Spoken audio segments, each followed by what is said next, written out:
सभी मासों में सबसे पवित्र है कार्तिक मास और इस कार्तिक मास में परम भगवान श्री हरि की पूजा आराधना करने से अनेक गुना फल प्राप्त होता है। इतना ही नहीं, इस मास में किया गया कोई भी जप, तप, दान, पुण्य कार्य 1000 गुना अधिक फल प्रदान करता है और वो अक्षय बन जाता है, यानी कभी भी उसका नाश नहीं होता। ये कार्तिक मास ऐसा सुवर्ण अवसर है जब हम अपने आध्यात्मिक अकाउंट को पूरी तरह से भर सकते हैं, जब हम भगवान श्री कृष्ण को अत्यंत प्रसन्न कर सकते हैं और वो भी हमारी तुच्छ सेवा के द्वारा। तो चलिए इस कार्तिक मास के समय में कार्तिक मास महात्म्य कथा श्रृंखला की आगे की कड़ी का श्रवण करते हैं। इस महात्म्य कथा श्रृंखला की पिछली कड़ी में हमने सुना कि श्रील सूत गोस्वामी कार्तिक मास के महात्म्य के बारे में चर्चा कर रहे हैं, जिसमें उन्होंने तुलसी महारानी का विशेष महत्व दर्शाया और उसके बाद आंवले के वृक्ष की उत्पत्ति का इतिहास सुनाया। और आज हम बात करेंगे भगवान श्री कृष्ण और उनकी पत्नी सत्यभामा के बीच हुए संवाद के विषय में। श्रील सूत गोस्वामी ने आगे कहा, एक समय अत्यंत प्रसन्न वदन वाली सत्यभामा ने भगवान श्री कृष्ण से पूछा, हे भगवान, मैं अत्यंत धन्य हूँ, कृतकृत्य हूँ और मेरा जीवन सफल है। हे प्रभु, मैंने अपने पूर्व काल में ऐसे कौन से व्रत, तप और जप किए थे जिसके कारण इस मर्त्य लोक में जन्म लेने के बाद भी मुझे आपकी अर्धांगिनी होने का सौभाग्य प्राप्त हुआ है। पूर्व जन्म में मेरा स्वभाव कैसा था, मैं कौन थी, किसकी पुत्री थी जो इस जन्म में मैं आपकी प्रियतमा बन पाई। अगर आपको उचित लगे तो ये सभी बातें मुझे बताएं। अपनी प्रिय पत्नी के इस प्रकार मधुर वचन सुनकर भगवान श्री कृष्ण ने कहा, हे प्रिय, सतयुग के अंत में हरिद्वार में एक श्रेष्ठ ब्राह्मण रहते थे। उनका नाम था देव शर्मा। वे अत्रि कुल में उत्पन्न हुए थे और सभी वेद, पुराण, शास्त्र और वेदांगों के पारंगत विद्वान थे। वे दिन प्रतिदिन वृद्ध होते जा रहे थे, लेकिन उनका कोई भी पुत्र नहीं हुआ। मात्र एक पुत्री थी और उसका नाम था गुणवती। देव शर्मा ने चंद्र नामक अपने शिष्य के साथ ही अपनी पुत्री का विवाह करवा दिया और उसी शिष्य को अपने पुत्र की भांति मानने लगे। साथ ही चंद्रदेव भी जितेंद्रिय था, आज्ञाकारी था और एक आदर्श पति और शिष्य था। वो अपने गुरु और श्वशुर देव शर्मा को पिता के समान ही मानकर उनकी सेवा करता, उन्हें उतना ही सम्मान देता। अब एक दिन वे दोनों ही कुश लाने के लिए वन में चले गए। वहाँ यमराज के समान आकार वाले किसी विकराल राक्षस ने देव शर्मा और चंद्र शर्मा उन दोनों को मार डाला। हालांकि वे दोनों अत्यंत पुण्यशाली जीवात्मा थे, इसलिए मृत्यु के बाद उन्हें भगवान विष्णु के लोक में जाने का अवसर मिला। जैसे ही गुणवती को अपने पिता और पति के मृत्यु का समाचार मिला, वो वियोग और दुख से पीड़ित होकर करुण स्वर से विलाप करने लगी। इतने बड़े कष्ट के पहाड़ को वो सहन नहीं कर पा रही थी, लेकिन फिर भी पति और पिता दोनों के अंतिम संस्कार करने आवश्यक थे, इसलिए उसने घर का सारा सामान बेचकर अपनी शक्ति के अनुसार उन दोनों का पारलौकिक कर्म संपन्न किया। तत्पश्चात भारी हृदय के साथ वो उसी नगर में निवास करती रही। जीवित रहने पर भी गुणवती संसार के लिए मर चुकी थी। जब से उसका जन्म हुआ था तब से लेकर मृत्यु तक सिर्फ ऐसे 2 व्रत थे जिसका उसने विधि पूर्वक संपूर्ण जीवन काल के दौरान पालन किया था, और ये व्रत थे एकादशी का व्रत और दूसरा कार्तिक मास। इस प्रकार गुणवती प्रतिवर्ष कार्तिक मास के व्रत का पालन करती थी। अब समय के साथ साथ उसका शरीर भी जर्जरित होने लगा था। वृद्धावस्था आने लगी थी। उसके सारे अंग दुर्बल हो चुके थे। ज्वर से वो पीड़ित रहती थी। ऐसे समय में फिर भी उसने कार्तिक मास का पालन करना चालू रखा। इस कार्तिक मास में वो अत्यंत ज्वर से पीड़ित हो रही थी। फिर भी किसी तरह धीरे धीरे चलकर वो गंगा जी में स्नान करने के लिए गई। जैसे ही वो जल के पानी में उतरी, उसी समय ठंड के कारण पीड़ा से कांपती हुई वो गिर पड़ी और उसी व्याकुल दशा में उसने देखा कि आकाश से एक विमान उतर रहा है। उसकी मृत्यु हो चुकी थी और वो दिव्य रूप धारण करके उस विमान पर बैठकर वैकुंठ लोक को जा रही थी। कार्तिक व्रत के पुण्य प्रभाव से वो मेरे समीप रहने लगी। उसके बाद ब्रह्मा आदि देवताओं की प्रार्थना से जब मैंने इस पृथ्वी पर अवतार धारण किया तो मेरे साथ मेरे समस्त पार्षद गण भी यहाँ पर आ गए। हे मेरी प्रिय भामिनी, ये सभी यदुवंशी मेरे स्वयं के ही पार्षद हैं। पूर्व जन्म के देव शर्मा नामक तुम्हारे पिता सत्राजित हुए हैं और वे चंद्र नामक ब्राह्मण ही इस समय अक्रूर हुए हैं। तुम वही कल्याणमयी गुणवती हो। कार्तिक व्रत के पुण्य से तुम मेरे लिए अधिक प्रसन्नता देने वाली बन गई हो। पूर्व जन्म में तुमने जो मेरे मंदिर के द्वार पर तुलसी वन की वाटिका लगाई थी, उसी का फल है कि आज तुम्हारे आंगन में ये पारिजात वृक्ष शोभा पा रहा है। जो मृत्यु पर्यंत कार्तिक व्रत का अनुष्ठान करता है, उसके प्रभाव से तुम्हारा मुझसे कभी भी वियोग नहीं हुआ है। हे प्रिय, पूर्व काल में राजा पृथु और महर्षि नारद का इस विषय में जो संवाद हुआ था, अब मैं तुम्हें वो सुना रहा हूँ। ध्यान से सुनो। राजा पृथु के पूछने पर नारद मुनि ने उनसे कहना आरंभ किया। नारद मुनि ने कहा, प्राचीन काल में शंख नामक एक असुर था, जो कि समुद्र से उत्पन्न हुआ था। उसने इंद्र आदि समस्त लोकपालों के अधिकारों को छीन लिया था। सभी देवता मेरुगिरी की दुर्गम कंदराओं में छिपकर रहने लगे और उस समय वो दैत्य विचार करने लगा, ये सत्य है कि मैंने देवताओं को तो जीत लिया है, लेकिन फिर भी अभी वे बलवान दिखाई दे रहे हैं। अब इस विषय में मुझे क्या करना चाहिए? ये बात तो मुझे अच्छे से पता है कि देवताओं को वेद मंत्रों के बल से ही प्रबल शक्ति मिलती है, इसलिए मैं वेदों का ही अपहरण कर लेता हूँ और ऐसा करने पर सभी देवता अपने आप निर्बल बन जाएंगे। इस प्रकार सोचकर उस दैत्य ने ब्रह्मा जी के सत्यलोक से सभी वेदों को चुरा लिया। उसके द्वारा ले जाए जाते हुए वेद भय से उसके चंगुल से निकलकर भागने लगे और यज्ञ, मंत्र और बीजों के साथ जल में समा गए। शंखासुर उन्हें ढूंढता हुआ समुद्र के अंदर घूमने लगा, लेकिन उसने कहीं भी एक जगह पर वेद मंत्रों को नहीं पाया।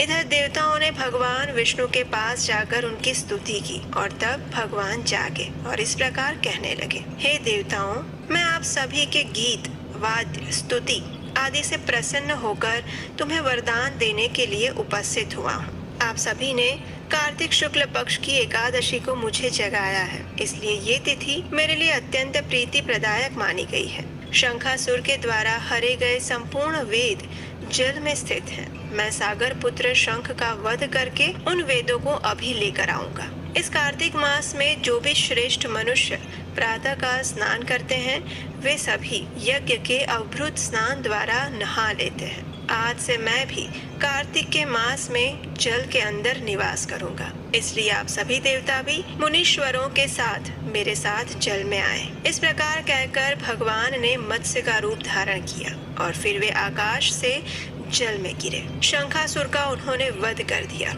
और भगवान विष्णु उसके बाद बद्रिकाश्रम वन में आए। वहां उन्होंने संपूर्ण ऋषियों को बुलाकर इस प्रकार आदेश दिया, हे मुनीश्वरों, तुम जल के भीतर बिखरे हुए वेद मंत्रों की खोज करो और जितना जल्दी हो सके उन्हें सागर के जल से बाहर निकाल लाओ। तब तक मैं देवताओं के साथ प्रयाग में वास करूंगा। उस समय उन तपोबल से युक्त महर्षियों ने यज्ञ और सभी बीजों सहित संपूर्ण वेद मंत्रों का उद्धार किया। समुद्र में से उन्हें ढूंढ निकाला और उस समय इस प्रक्रिया के दौरान जिस किसी भी ऋषि ने जो भी मंत्र ढूंढे थे, वही ऋषि उस मंत्र का ऋषि माना जाने लगा और उसके बाद सभी ऋषि एकत्र होकर प्रयाग में आ पहुंचे। वहां उन्होंने ब्रह्मा जी सहित भगवान विष्णु को उपलब्ध हुए सभी वेद मंत्र समर्पित कर दिए। सभी वेदों को पाकर ब्रह्मा जी अत्यंत प्रसन्न हुए। उन्होंने देवताओं और ऋषियों के साथ प्रयाग में अश्वमेघ यज्ञ किया और ये यज्ञ समाप्त हो जाने पर सभी देवताओं ने भगवान से निवेदन किया। देवताओं ने कहा, हे देवाधिदेव जगत के नाथ, इस स्थान पर ब्रह्मा जी ने खोए हुए वेदों को पुनः प्राप्त किया है और हमने भी यहाँ आपके प्रसाद से यज्ञ भाग प्राप्त किया है, इसलिए ये स्थान पृथ्वी पर सबसे श्रेष्ठ पुण्य की वृद्धि करने वाला और भोग तथा मोक्ष प्रदान करने वाला हो। साथ ही ये समय भी महापुण्यमय और ब्रह्मघाती आदि महापापियों की शुद्धि करने वाला बने और ये स्थान यहाँ दिए हुए दान को अक्षय बना देने वाला हो। कृपया आप ऐसा वरदान दीजिए। देवताओं की ये बात सुनकर भगवान श्री हरि ने कहा, हे देवताओं, तुमने जो कुछ भी कहा है वो मुझे स्वीकार्य है। आप सबकी इच्छा अवश्य पूर्ण होगी। आज से ये स्थान ब्रह्म क्षेत्र के नाम से प्रसिद्ध होगा। सूर्य वंश में उत्पन्न हुए राजा भगीरथ यहाँ गंगा देवी को लेकर आएंगे और वे यहाँ सूर्य कन्या यमुना से मिलेंगी। ब्रह्मा जी और तुम सभी देवता मेरे साथ यहीं पर निवास करो। आज से ये तीर्थ तीर्थराज प्रयाग के नाम से जाना जाएगा। तीर्थराज के दर्शन से तत्काल सभी पाप नष्ट हो जाएंगे। सूर्य जब मकर राशि में स्थित होंगे उस समय यहाँ स्नान करने वाले मनुष्यों के सभी पापों का ये तीर्थ नाश करेगा। ये काल भी मनुष्यों के लिए सदा महान पुण्य फल देने वाला होगा। माघ मास में सूर्य के मकर राशि में स्थित होने पर यहाँ स्नान करने से सालोक्य आदि फल की प्राप्ति होगी। इस प्रकार भगवान विष्णु ने देवताओं से ऐसा कहकर ब्रह्मा जी के साथ वहाँ से अंतर ध्यान हो गए और उसके बाद इंद्र आदि सभी देवता भी अपने अंश से प्रयाग में रहते हुए वहाँ से अंतर ध्यान हो गए। श्री सूत गोस्वामी ने इस कथा को आगे बढ़ाते हुए कहा कि जो भी मनुष्य कार्तिक मास में इस स्थान में निवास करता है या फिर इस प्रयाग में स्नान करता है उसे अक्षय पुण्य फल की प्राप्ति होती है। जो मनुष्य कार्तिक मास में तुलसी देवी की जड़ के समीप श्री हरि का पूजन करता है वो इस लोक में संपूर्ण भोगों का उपभोग करके अंत में वैकुंठ धाम को प्राप्त करता है। अगर आपको ये कथा अच्छी लगी है तो आज की वीडियो को लाइक जरूर कीजिएगा और आपके अपने इस चैनल को सब्सक्राइब करके रख लीजिए। आपके लाइक करने से और सब्सक्राइब करने से हमें अत्यधिक सहायता मिलती है। तो आइए अब हम इस पवित्र कार्तिक मास में तुलसी देवी की आरती करते हैं। प्रतिदिन तुलसी देवी की पूजा करते हुए इस तुलसी आरती का स्तवन, पठन और श्रवण करना चाहिए। तो आइए अब हम उसी तुलसी आरती का श्रवण करते हैं। नमो नमः तुलसी कृष्ण प्रेयसी, नमो नमः राधा कृष्ण सेवा पवो, एई अभिलाषी ये तुम्हार शरण लो, तारा वांछा पूर्ण हो, कृपा करी कर तारे वृंदावन वासी, मोर एई अभिलाष, विलास कुंज दियो वास, नयने हरिवो सदा, युगल रूप राशि, एहि निवेदन धर, सखीर अनुगत करो, सेवाधिकार दिए करो निज दासी, दीन कृष्ण दास कहे, एई न मोरा, श्री राधा गोविंद प्रेमे सदा ये न भासी, तुलसी कृष्ण प्रेयसी, नमो नमः तुलसी कृष्ण प्रेयसी, नमो नमः। आइए अब इस तुलसी आरती का अर्थ जानते हैं। इसका अर्थ और अनुवाद इस प्रकार है। भगवान श्री कृष्ण की प्रियतमा हे तुलसी देवी, मैं आपको बारंबार प्रणाम करती हूँ। मेरी एकमात्र इच्छा है कि मैं श्री राधा कृष्ण की प्रेममयी सेवा प्राप्त कर सकूं। जो कोई भी आपकी शरण लेता है उसकी कामनाएं पूर्ण हो जाती हैं। उस पर आप अपनी कृपा बरसाती हैं और उसे वृंदावन वासी बना देती हैं। मेरी एकमात्र यही अभिलाषा है कि आप मुझे भी वृंदावन के कुंजों में निवास करने की अनुमति दें, जिससे मैं युगल श्री राधा कृष्ण की सुंदर लीलाओं का सदैव दर्शन कर सकूं। आपके चरणों में मेरा यही निवेदन है कि मुझे किसी भी व्रज गोपी की अनुचरी बना दीजिए और सेवा का अधिकार देकर मुझे आपकी निज दासी बनने का अवसर प्रदान कीजिए। अति दीन कृष्णदास आपसे यही प्रार्थना करता है। कि मैं सदा सर्वदा श्री श्री राधा गोविंद के प्रेम में डूबा रहूं। इस प्रकार तुलसी आरती करने के बाद अब समय है तुलसी देवी की प्रदक्षिणा करने का। और इस तुलसी देवी की प्रदक्षिणा करते समय आप इस मंत्र का उच्चारण कर सकते हैं। यानि कानि च पापानि ब्रह्महत्यादिकानि च तानि तानि प्राणशन्ति प्रदक्षिण पदे पदे। इसका अर्थ ये होता है कि जो भी व्यक्ति तुलसी महारानी की प्रदक्षिणा करता है तो उस प्रदक्षिणा के दौरान पद पद पर उसके समस्त ब्रह्म हत्यादि जैसे बड़े बड़े पापों का भी नाश हो जाता है। तो इस प्रकार इस कार्तिक मास में आप तुलसी पूजन और प्रदक्षिणा कर सकते हैं। चलिए अब हम इस पवित्र दामोदर मास यानी कार्तिक मास में तुलसी देवी के स्तोत्र का पाठ करते हैं, जिसकी रचना श्री पुंडरीक दास द्वारा की गई है। जगद्धात्री नमस्तुभ्यं विष्णोश्च प्रियवल्लभे यथा ब्रह्मादयो देवः सृष्टिस्थित्यन्तकारिणः।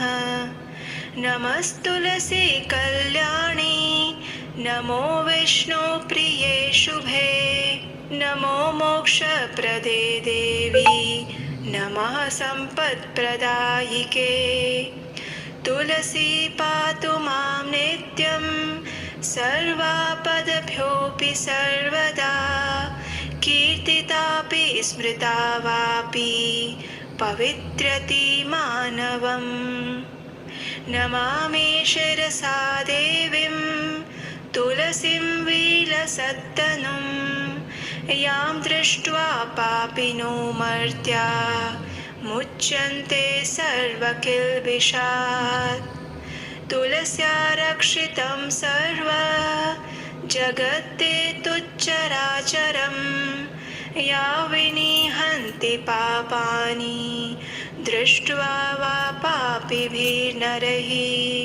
नमस्तुलस्यतीतराम्यस्यै बद्धवाञ्जलिं कलौ कलयन्ति सुखं सर्वं स्त्रियो वैश्यास्तथा परे। तुलस्या नापरं किञ्चित् दैवतं जगति तले यथा पवित्रितो लोको विष्णु संगेन वैष्णवः। तुलस्याः पल्लवं विष्णोः शिरस्यारोपितं कलौ आरोपयति सर्वाणि श्रेयांसि वरमस्तके। तुलस्यां सकला देवा वसन्ति सततं यतः अतस्तामर्चये लोके सर्वान् देवान् समर्चयन्। नमस्तुलसी सर्वज्ञे पुरुषोत्तमवल्लभे पाहि मां सर्वपापेभ्यः सर्वसम्पत्प्रदायिके। इति स्तोत्रं पुरा गीतं पुण्डरीकेण धीमता विष्णुमर्चयता नित्यं शोभनैस्तुलसीदलैः। तुलसी श्रीमहालक्ष्मी विद्या विद्या यशस्विनी धर्म्या धर्मानना देवी देवी देव मनः प्रिया। लक्ष्मी प्रिय सखी देवी द्यौर्भूमिरचला चला षोडशैतानि नामानि तुलस्या कीर्तयन्नरः। लभते सुतरां भक्तिम् अन्ते विष्णुपदं लभेत्। तुलसी भूर्महालक्ष्मीः पद्मिनी श्रीहरिप्रिया। तुलसी श्रीसखी शुभे पापहारिणि पुण्यदे। नमस्ते नारद नूते नारायण मनः प्रिये। आइए आइए अब इस तुलसी स्तोत्र का अनुवाद और भावार्थ समझते हैं। श्रीमती तुलसी देवी ब्रह्मांड की माता और भगवान विष्णु की परम प्रिय संगिनी है, जिनके कारण ब्रह्मा आदि देवता सृजन, पालन और संहार के कार्य संपन्न करते हैं। हे श्रीमती तुलसी देवी, मैं आपको दंडवत प्रणाम करता हूँ। आप सद्गुणी हैं, कल्याणकारी हैं और भगवान विष्णु को प्रिय है। आप धन, संपत्ति और मुक्ति प्रदान करने वाली हैं। श्रीमती तुलसी देवी प्रत्येक स्थिति में समस्त विपदाओं से निरंतर मेरी रक्षा करें। आपकी स्तुति और मात्र स्मरण करने से ही लोगों को पवित्र कर देता है। मैं श्रीमती तुलसी देवी को शीश झुकाकर प्रणाम करता हूँ, जिनका तेजवान और दमकदार रूप, जिसको देखकर पापी नश्वर मनुष्य समस्त दोषों से मुक्त हो जाते हैं। समस्त चर और अचर वस्तुओं सहित इस संपूर्ण जगत की श्रीमती तुलसी देवी रक्षा करती हैं, जिनके केवल दर्शन मात्र से ही पापी व्यक्तियों के पाप पूर्णतः नष्ट हो जाते हैं। हे श्रीमती तुलसी देवी, आपको सहस्त्र बार प्रणाम करता हूँ। आपको कलयुग में समस्त स्त्रियां, वैश्यगण और उनके समान अन्य लोग भी प्रसन्नता पूर्वक हाथ जोड़कर विनम्र प्रणाम करते हैं। इस पृथ्वी पर श्रीमती तुलसी देवी से अधिक दिव्य कुछ भी नहीं है, जिनके द्वारा ये जगत पवित्र हो जाता है, जैसे विष्णु और वैष्णव के संपर्क में आने से होता है। इस कलयुग में जब श्रीमती तुलसी देवी की अंकुरित कली भगवान विष्णु के शीश पर अर्पित की जाती है, तब ये उपासक के शीश पर समग्र आशीर्वाद प्राप्त होने के समान माना जाता है। श्रीमती तुलसी देवी में समस्त देवतागण हर समय वास करते हैं, इसलिए व्यक्ति को इस विश्व में उनकी आराधना करनी ही चाहिए और इस प्रकार से समस्त देवताओं की आराधना स्वतः ही हो जाती है। सर्वज्ञानी और परम पुरुष की अत्यंत प्रिय श्रीमती तुलसी देवी, मैं आपको दंडवत प्रणाम करता हूँ। आप संपूर्ण धन संपत्ति प्रदान करती हैं। कृपा करके मेरे समस्त पापों से मेरी रक्षा कीजिए। अतः ये प्रार्थना पहले के समय में बुद्धिमान पुंडरीक द्वारा गाई गई है। व्यक्ति को श्रीमती तुलसी देवी की सुंदर पत्तियों को नियमित रूप से अर्पित करते हुए सदैव ही भगवान विष्णु की आराधना करनी चाहिए। मनुष्य को श्रीमती तुलसी देवी के इन 16 नामों का उच्चारण करना चाहिए। तुलसी, श्री, महालक्ष्मी, विद्या, अविद्या, यशस्विनी, धर्मया, धर्मानना, वृंदा, देवी देव मनः प्रिया, लक्ष्मी प्रिय सखी, देवी, द्यौ, भूमि, अचला और चला। वह और अधिक निष्ठा और भक्ति प्राप्त करता है और अंत में भगवान विष्णु के धाम को प्राप्त करता है। श्रीमती तुलसी देवी भूमि, महालक्ष्मी, पद्मिनी तथा श्री हरि प्रिया के नाम से भी जानी जाती हैं। मैं श्रीमती तुलसी देवी को बारंबार दंडवत प्रणाम करता हूँ। आप श्रीमती लक्ष्मी देवी की अत्यंत प्रिय मित्र, शुभ चिंतक, पापों को हरने वाली, आध्यात्मिक गुणों को प्रदान करने वाली, नारद मुनि द्वारा प्रशंसनीय और भगवान श्री नारायण के मन की प्रिया हैं। इस प्रकार प्रतिदिन इस कार्तिक मास में इस तुलसी स्तोत्र का पठन और श्रवण करना अत्यंत पुण्यशाली माना गया है। तो आइए इस परम मंगलमय कार्तिक मास में अब हम तुलसी अष्टकम का पाठ करते हैं। इस अष्टकम का वर्णन हमें ब्रह्म वैवर्त पुराण में मिलता है। एक समय जब तुलसी देवी भगवान से रुष्ट होकर अंतर्धान हो गई थी, उस समय भगवान उनके विरह में आतुर होकर वृंदावन चले गए और उन्होंने वहाँ पर तुलसी देवी की पूजा और स्तुति की। और उस समय उन्होंने जिस मंत्र और स्तोत्र की रचना की थी, वो स्तोत्र इस प्रकार है। श्री भगवान उवाच वृन्दारूपाश्च वृक्षाश्च यदैकत्र भवन्ति च विदुर्बोधास्तेन वृन्दां मत्प्रियां तां भजाम्यहम्। पुरा बभूव या देवी त्वादौ वृन्दावने वने तेन वृन्दावनी ख्याता सौभाग्यां तं भजाम्यहम्। असंख्येषु च विश्वेषु पूजिताया निरन्तरं तेन विश्वपूजिताख्यां जगत्पूज्यां भजाम्यहम्। असंख्यानि च विश्वानि पवित्राणि यया सदा तां विश्वपावनीं देवीं वीरहेण स्मराम्यहम्।